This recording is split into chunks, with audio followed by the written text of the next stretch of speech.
Good morning! Hayaka and I were just talking about you. Is Chevra still not joining us today? Probably not. We haven't seen her either. Huh? That's such a pity. Director Farina said that we've only got a few small scenes left before wrapping up the entire thing. She even said that she'll get me into a couple scenes, so everyone will have a chance to shine in front of the camera. We were also planning on having a victory feast once we're all finished filming. You can join us, right? If only Chevros was here. I still haven't taken a photo with her. I'm afraid that can't be helped. Those special patrol folks are like phantoms when they've got a case on their hands. But to be honest, I'm even more concerned by what I read in the Steambird earlier this morning. It said that the killer in the murder case was none other than the author of the Two Musketeers. Oh yeah, I heard about that too. He came forward and confessed his crimes, but gave no explanation as to why he pulled the trigger. We didn't know about this case at all when we joined the film. Is it going to affect the reception of our work? From a pure publicity standpoint, this will draw a lot more attention to our film. I have to say, though, that no director can be perfectly comfortable with garnering attention through means other than artistic skill. To be fair, I feel like that ship sailed the moment you allowed yourself to be named as the director on our posters. It's not my fault that I'm super popular. What was that saying again? My popularity has, Sunk to an all-time low? spread to the four corners of Tibet.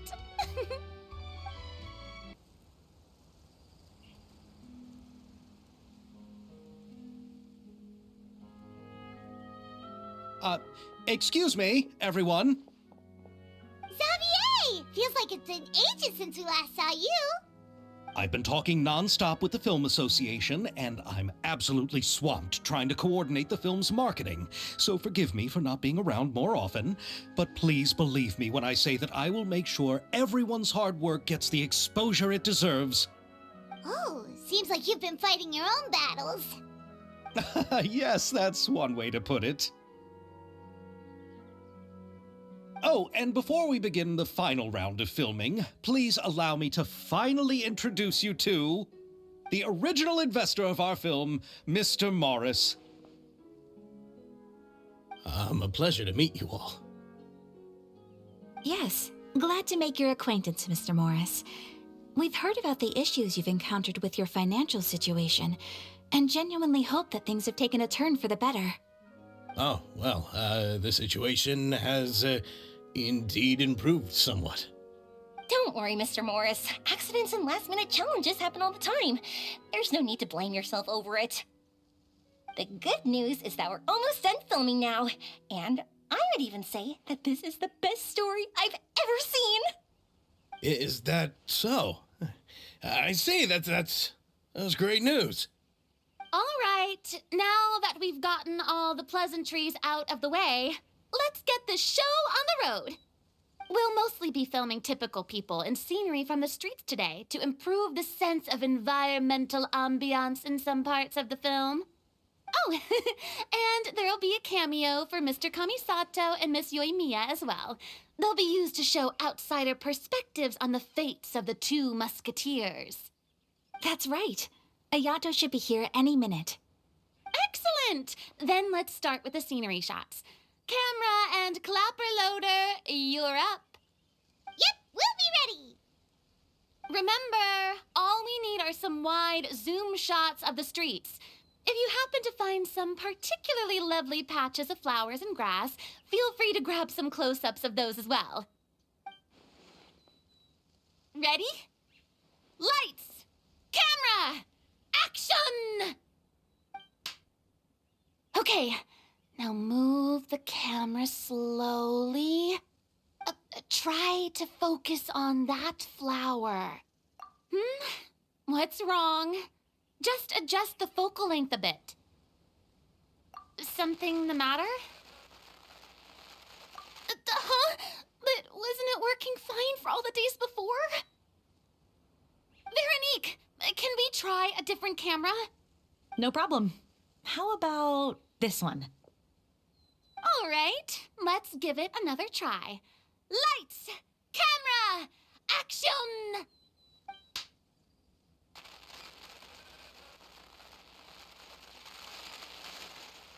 Don't tell me. This one is broken too? Veronique, do we have any other spare ones we can use? I'm afraid we only brought these two today. What? Then go find a workshop to get them repaired right away. Oh, and you too, Bono. Go find our spare camera in the warehouse and bring it back to the set. On it. Greetings, everyone. My apologies for the delay. Is something the matter, Ayaka? It seems like there are some issues with the filming equipment today. We're stuck for the moment. I see. Well, let's not just stand here twiddling our thumbs. Actors, to the makeup booth. We'll start on the next scene as soon as we get a working camera. The people at the workshop told me that the part which holds the lens in place seemed to have fallen off. That's super strange. It was perfectly fine just yesterday. Well, no time to dwell on that now. Let's get back to filming. Ahem! Quiet on set! Places, everyone! Lights! Camera! Action! By the way, have you heard about that recent murder case?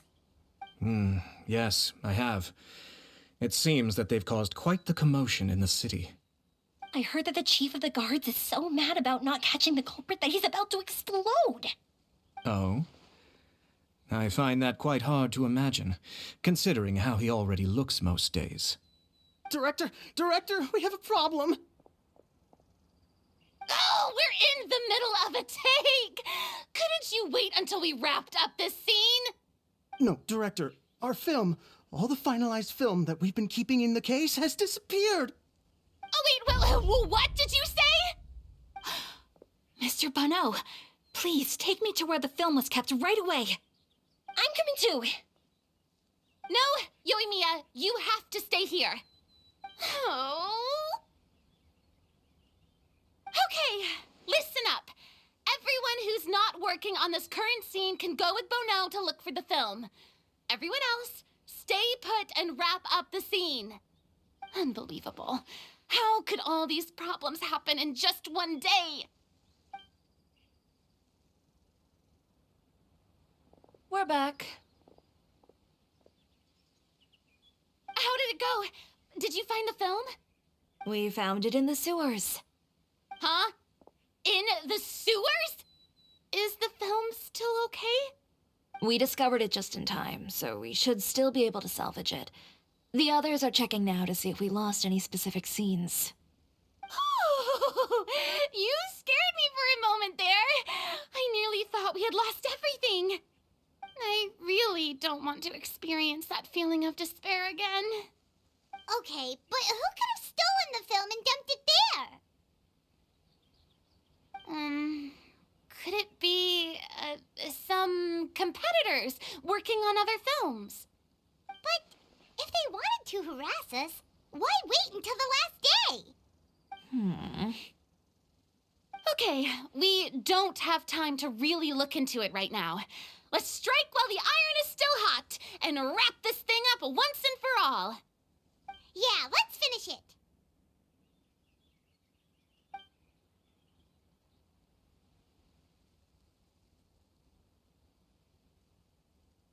I would like to officially announce that our entry to the festival, The Two Musketeers, has now concluded filming! Paimon is spent. It's so late already. Even though the filming process proved to be extremely challenging, everyone provided valuable and unique contributions to the final product. Thank you all for your dedication and support. And just like Director Farina, I would also like to extend my most heartfelt thanks to all of you. Really, you've all helped me so much. All right, right, let's save the awards speech for later, and hopefully also get some rehearsals in before the real thing. Anyway, now it's time to party! Let's all make our way to the beach and have a celebration feast so loud and fun that even the blubber beast will want in. Hey, Ayato! How's your work been going? Everything went rather smoothly. Thank you for your concern. Ayato told me that we've already confirmed the dates for some Inazuma Fontaine cultural exchange events. So the next time we visit, we'll be doing so in our capacities as the representatives of the Yashiro Commission. Oh, that's great! Then maybe Paimon will be able to find Fontaine detective novels in Inazuma from now on. Oh, wait. Wouldn't Yaimiko get upset if that happens? That would be stealing some of her business.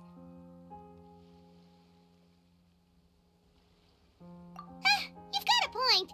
She's always complaining that light novels have become bland and too predictable after all. The cultural exchange won't only feature literatures of both nations, of course. We have also made plans for cross-cultural engagements in the fields of gourmet cuisine, toy making, and artisan craftsmanship. Wow, Paimon's getting super excited now! When the time comes, be sure to visit and participate in all the events. Farina! Oh, my darling clapper loader and camera operator, you've both worked really hard. Paimon thinks you worked even harder than us. Honestly, Paimon was getting a little tired of playing with the clapperboard by the end of it. Worst of all, Paimon started having dreams of you shouting, "Lights, camera, action!" into Paimon's ears. The actual dream can't even start until you've yelled that. Hey, if anything, shouldn't I be more grand and delightful in your dreams? We've been through so much together, and that's how your brain remembers me? That's not Paimon's fault. We've just used the clapperboard too much lately. Anyway, what's most important is that we've wrapped the film. I'm pretty confident that we'll take first prize.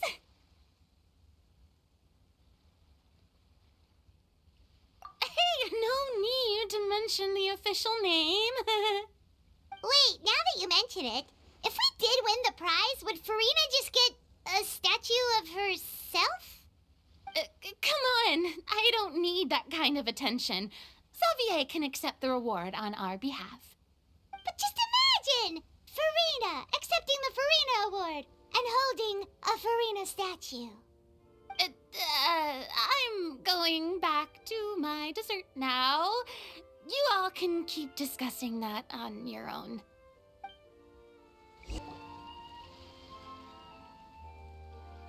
Chiori! Hey, you two. Are you not really into these kinds of big social occasions? Not particularly. But this is still better than Fontaine Fashion Week. But if this film becomes a big hit, people will definitely come flocking to your shop. Yes, that's highly likely. As long as the film can premiere as planned. Are you still worried about the case? That and all the obstacles we had to face today. You're right. It's as if all our bad luck just manifested at once. But why today of all days? No, it's nothing. We've already delivered the film to the editors, so there should be nothing more to worry about. How are you doing, Mr. Morris? You having a good time? Well, you could say that. Do you happen to know when the party is scheduled to end? Judging by how much fun everyone's having, I'd say probably not until well after midnight. Is there something that you still have to take care of at home, Mr. Morris? Oh, well, I'm just not a late night person, so I might take off shortly. Oh no! Silly me. I almost forgot something super important. Oh, what is it? I prepared a whole batch of fireworks for the party, but I forgot to bring them over from the warehouse. Fireworks, you say? Well, that's truly a pity. Sorry things didn't go as planned. Could you help me carry them over, Mr. Morris? I won't be able to fetch all of them by myself. Me? Are you sure that you can't find anyone else? I just wanted to make this a surprise for everyone. The warehouse isn't far from here. We'll be there in no time. Pretty please, Mr. Morris. These are some of the best fireworks I've ever made. So I also want you to see them before you leave. They're stunning. I promise that they'll be a once-in-a-lifetime experience that you'll never forget. But... It's okay. Just come with me. If we're sneaky enough, nobody else will see us leaving. All right.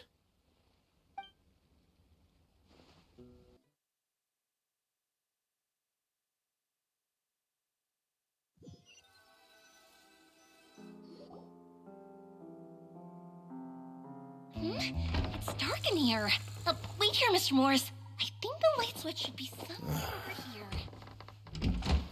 Why did I have to get roped into this? What was that?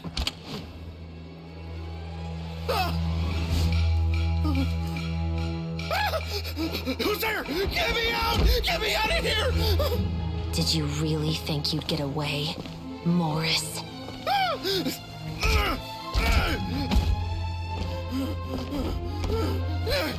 You've got the wrong guy. It wasn't me. I'm not the killer. You know, Eliza died a far more heroic death than this. She fought your assassin to the end to save the children she had hidden beneath the floorboards.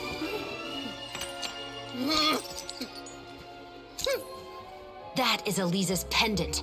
The one with a photo of you two inside. The one you gave her. Ring any bells? It's a fake! It has to be! There's no way! No way your assassin didn't destroy it, you mean?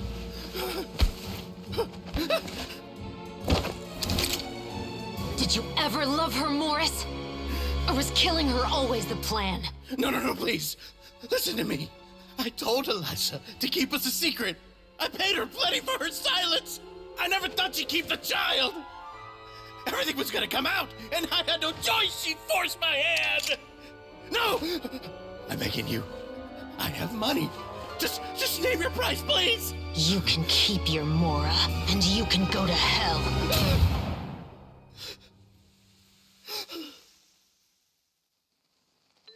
I'm Captain Shovraz of the Special Patrol.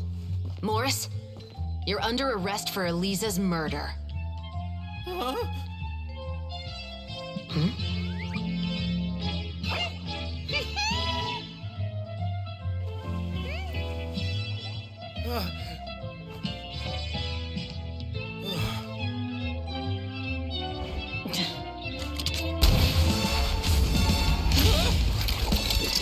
You're under arrest too, Prop Manager Veronique.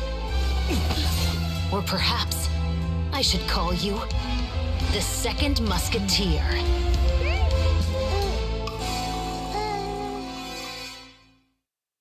Wait, what's going on? This wasn't in the script. Drop the gun, Veronique. Why? Why would you keep me from exacting revenge on this heartless monster? Drop your weapon. This is my final warning.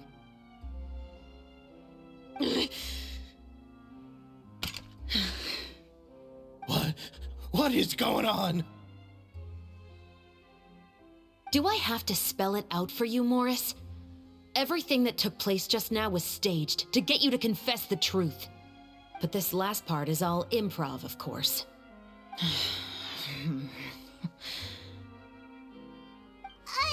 Shivers, you told us you wanted us to help you stage a play. You never said anything about the Second Musketeer. It's because even I had no way to confirm my theory until now. Thank you for your performance, Yoimiya. Could I trouble you to go and bring in the other Special Patrol members? They should be on standby just outside. Oh, and please tell the other cast members not to worry about us. We'll be rejoining them shortly. On it.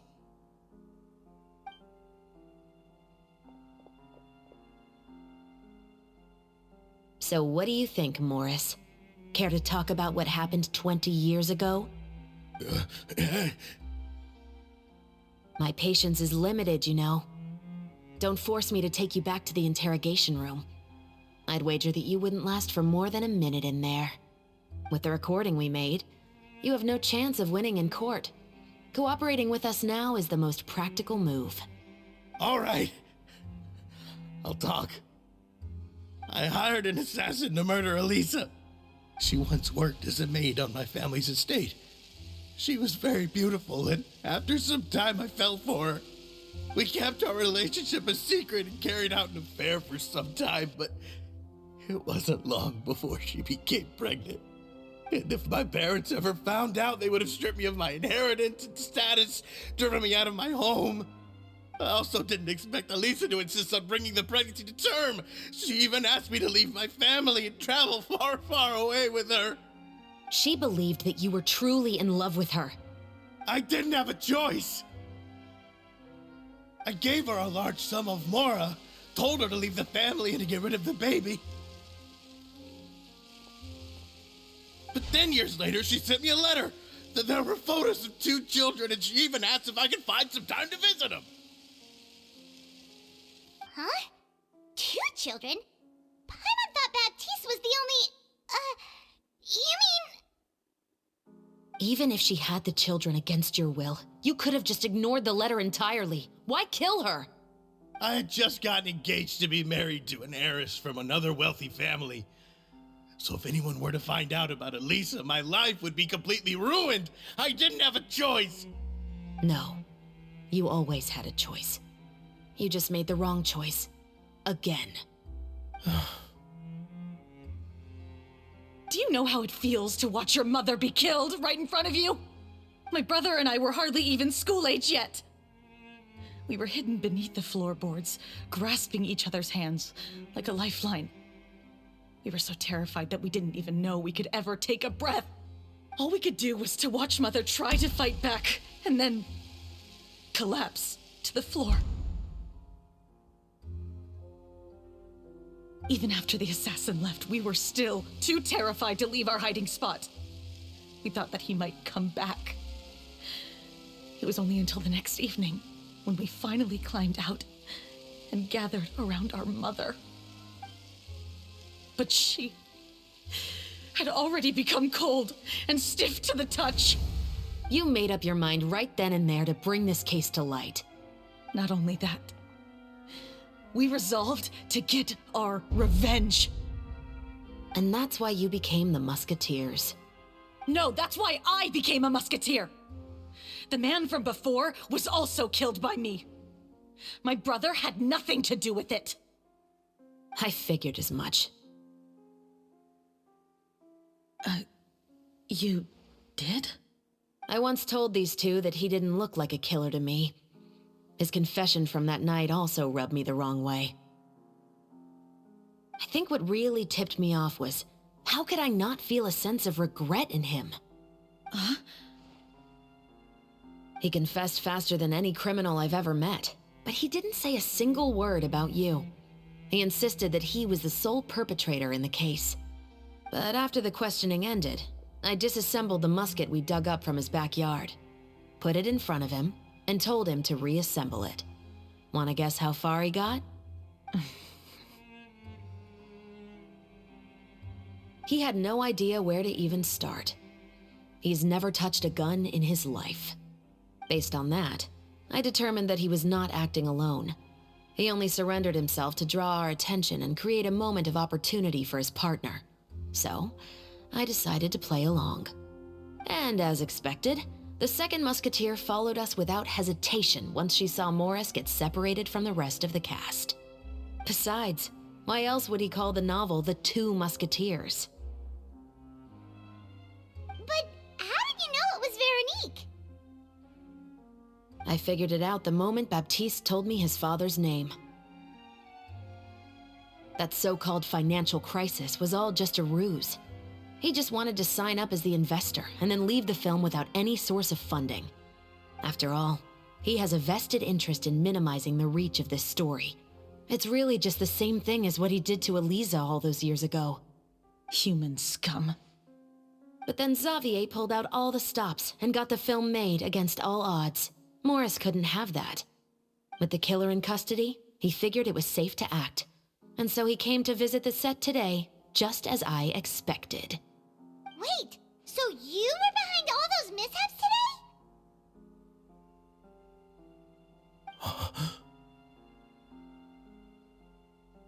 As for the identity of the second musketeer, I assumed they'd probably stay close to Morris and look for an opening.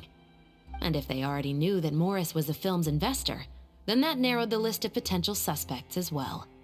Furthermore, being the props manager would allow the culprit to avoid scrutiny by purchasing mechanical parts in the name of the crew. With that hypothesis in mind, I went back to check Baptiste's orphanage adoption records. Guess whose name I saw on the same page, just a few lines from his. My brother. He trusted you. As in, he trusted me to perform the deed on his behalf? He trusted you to stand on the side of justice. I am. I thought you could do it as well. Oh, the look on your face when you told him to go to hell. I really thought you'd put a bullet in his brain. You know what he has done. Are you telling me that you'd rather see him spend the rest of his life living like a king in the fortress of Meripede? I will never be able to forget the feeling of my mother's cold, lifeless hands. And you would call this ending fair? Is this what you call justice? I won't lie, Veronique. I did hesitate when your brother first told me about the truth. I wondered. I agonized over whether I should really put a bullet in his head.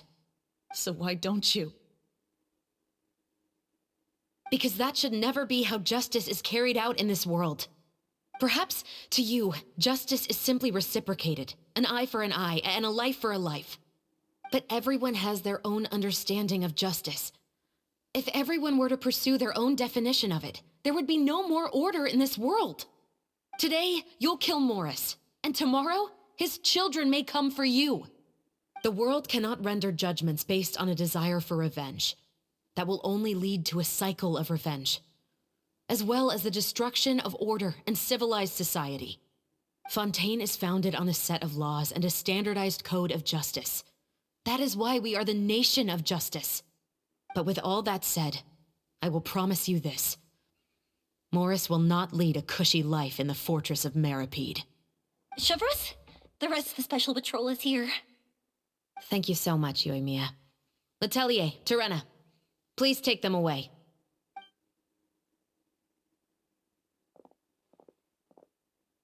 I still can't agree with your reasoning. I know. Justice has not been delivered. At least, not today.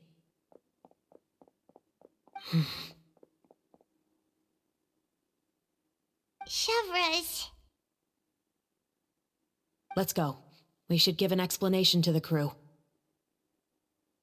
Thank you for your concern. I'm fine. I'm just thinking about the things in life that have driven people to take justice into their own hands.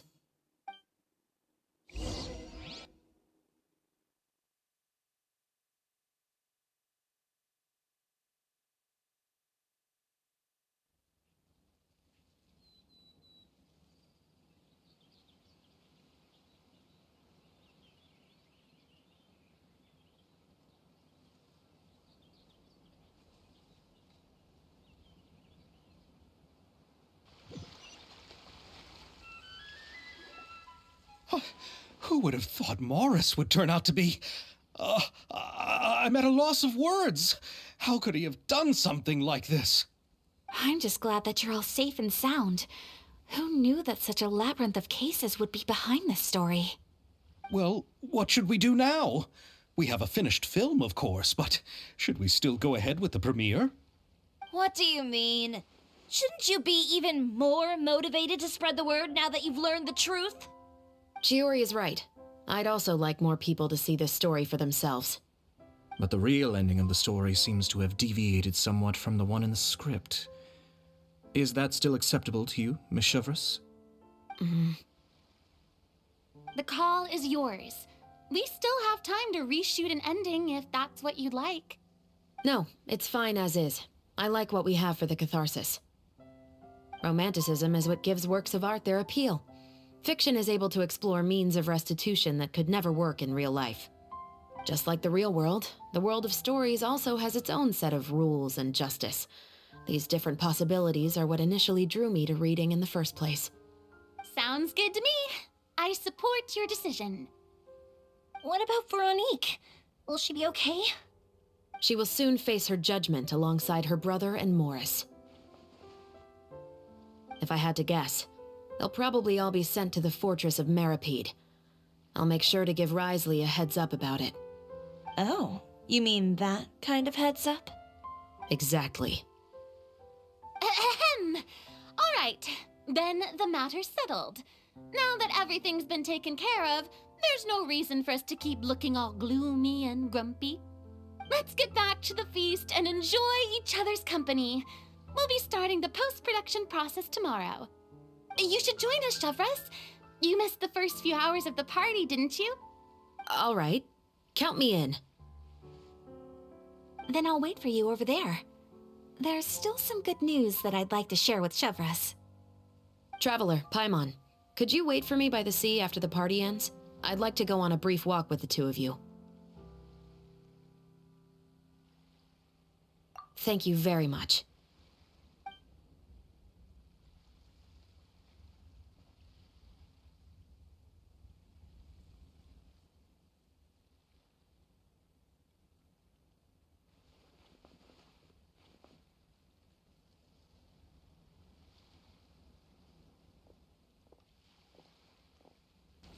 Sorry for the wait. Oh, we weren't waiting long at all. Is there something else you wanted to tell us? No, I don't have anything new to share. I just felt that since you were my investigation partners, I should have another conversation with the two of you.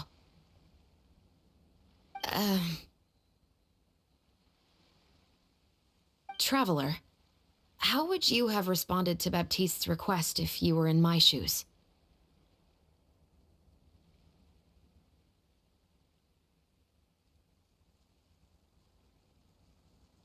Is that so? Well, thanks for sharing.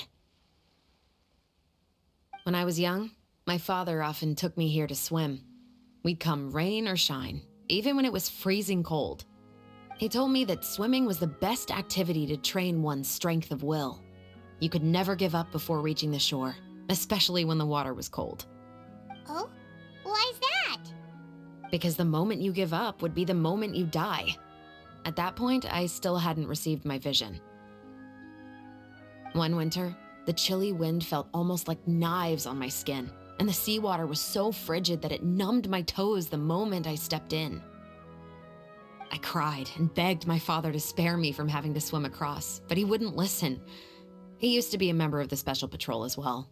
You could say it was his way of educating his children. That sounds awful. When he saw that I wouldn't stop crying, he just picked me up and tossed me into the icy water. The bone-chilling cold took away my senses. I couldn't feel anything but fear and rage. I waited for my father to save me, but one look and I knew he'd already started swimming for the opposite shore. I realized that if I were to give up, I really would die right then and there. I used all of my strength to try and catch up to my father. Those few minutes felt longer than my whole life up until that point. I did, however, make it to the other side. I've never felt afraid about anything in my life after that, nor have I ever cried again. That way of teaching would have never worked on Paimon. Yeah, I don't think that was the right method for anyone. It's just that, working now as I am in the pursuit of justice, I still sometimes feel like I've been tossed into that winter sea all over again. The anger and the helplessness. Chevreuse. But the worse I feel, the more I know to never give up. The alternative would be to forever lose myself among the waves. Anyway, how about a race? Neither of us will drown, but we can still see who swims faster.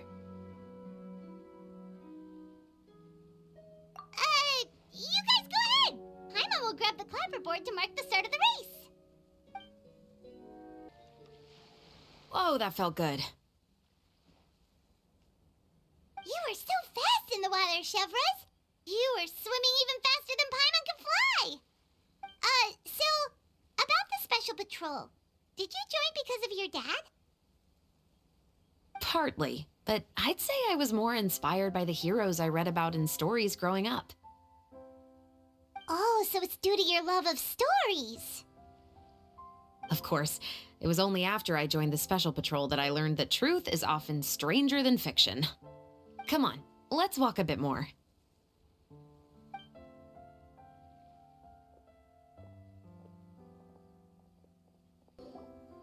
Thank you for coming on this walk with me. I feel a lot better after getting all that off my chest. Huh. We're nearly back at Baptiste's house. Huh, you're right. I didn't realize we were so close. He really did plant a lot of flowers. It's just like how he described it in the story. Huh? Wait. Paimon, Traveler, look! The rainbow roses in the garden. They're in full bloom now.